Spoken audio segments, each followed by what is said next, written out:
Kalau kita biasakan paksakan diri, sesuatu yang dipaksakan di awalnya, itu nanti akan menjadi sebuah kebiasaan. Kalau dia kebaikan, maka akan baik tuh.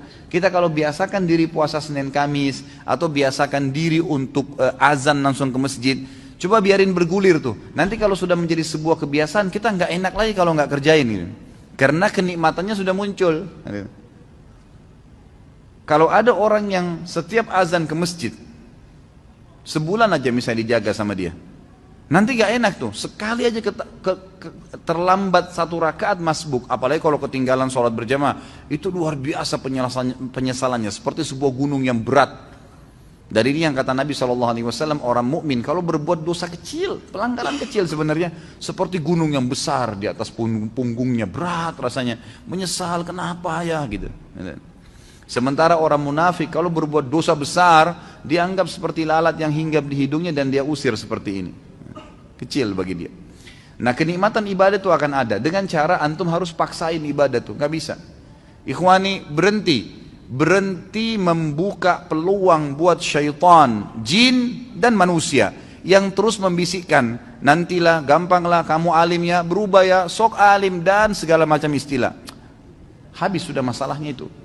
Saatnya kita hijrah. Sampai kapan kita mau dengar syaitan-syaitan nih semuanya? Jangan sampai nanti ajal mati baru antum menyesal, penyesalan di belakang loh.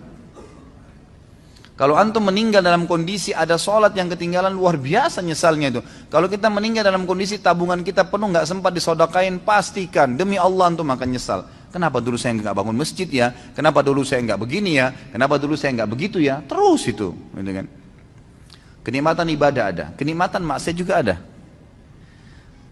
Kenikmatan maksiat ini, kalau orang maksimal di situ, atau orang maksimal di sini ya, kalau ada orang ibadah, dia maksimal, betul-betul ditinggalin dosa sama dia.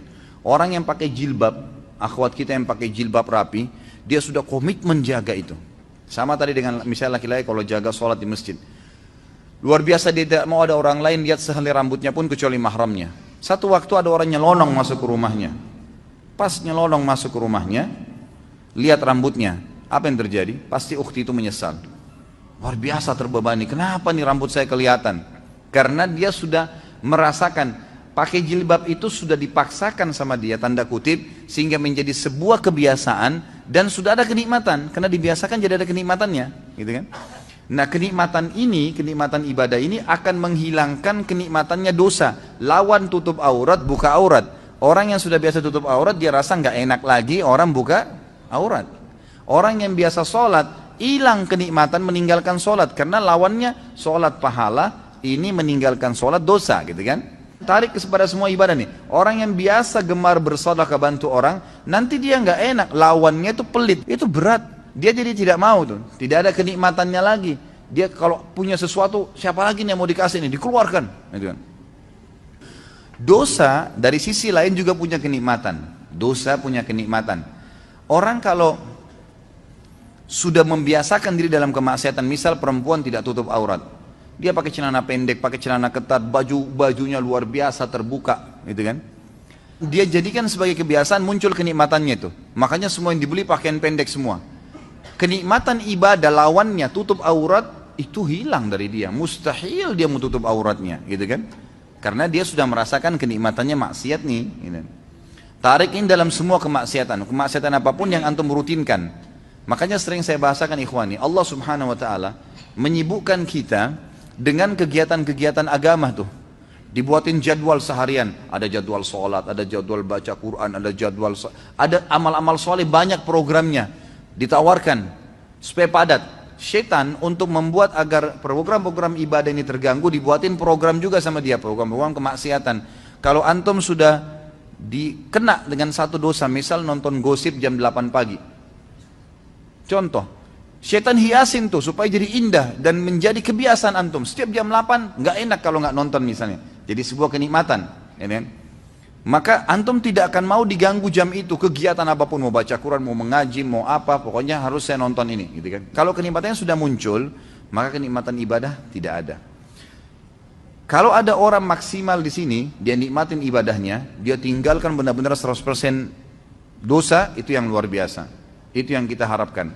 Kalau ada orang yang maksimal juga di dosanya, tidak pernah beribadah. Kalau menurut saya, dengan kacamata dia ya, saya bicara dengan kacamata orang yang bermaksiat, itu bagus dia. Kenapa dia bagus? Karena dia maksimal menikmatin tuh.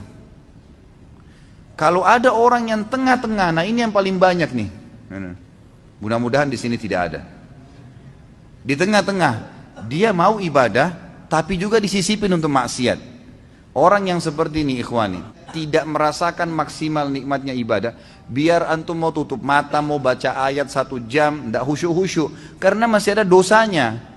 Kalau berimbang dua-duanya, ini nggak ada kenikmatannya, ini juga nggak ada kenikmatannya.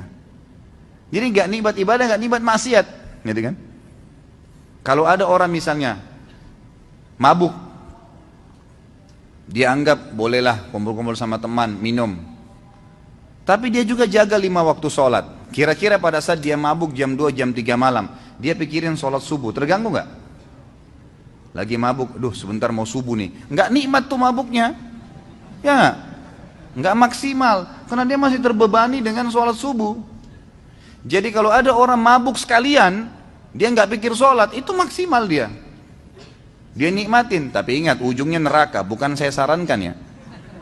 Ujungnya neraka nih.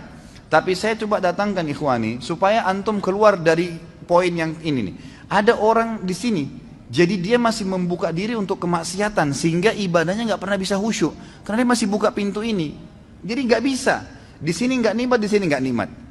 Dia kalau berbuat ibadah, kemudian dia juga masih buat maksiat, nanti dia pada saat sudah pelihara jenggot, sudah mulai hadir pengajian, sudah mulai jaga sholat, tapi masih pacaran misalnya. Dia jalan, kalau dia jalan dengan pacarnya itu, pasti dia diikuti dengan ketakutan-ketakutan. Takut dilihat, takut nanti ada yang tahu nih teman pengajian, takut begini, nggak maksimal tuh. Coba kalau dia nggak ada beban, memang dasarnya rusak, mau telanjang di jalan, mau pergi kemana-mana sama dia nggak ada beban, nggak peduli, gitu kan? Memang ahli neraka sudah, ya sudah. Dia sudah nggak ada malunya, kata Nabi SAW, kalau kau tidak malu, buat apa yang kau inginkan?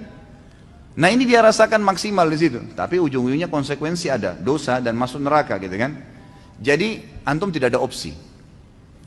Menjadi orang yang mukmin memang sejati, nggak ada lagi peluang untuk maksiat. Udah habis ceritanya tuh. Bisikan-bisikan syaitan untuk gini, untuk gitu, negosiasi supaya masih mau ngurangin sedekahnya. Buka dompet 50.000, 10.000, sama 5.000. Pas antum buka niat mau sedekah buat orang fakir miskin. Begitu antum buka syaitan bisikin 5.000 aja. Ya. Dia ambil 5.000 kasih. Enggak, a'udzubillahi minasyaitonirrajim. Makin besar jaring yang kita lempar, makin besar ikan yang didapat. Bagaimana caranya orang mau dapat ikan paus pakai cantolan yang kecil? Jebol lah. Untuk nangkap ikan teri dipakai untuk panggil ikan paus, nggak bisa. Pakai kapal tanker. Tuh dapat ikan paus tuh besar.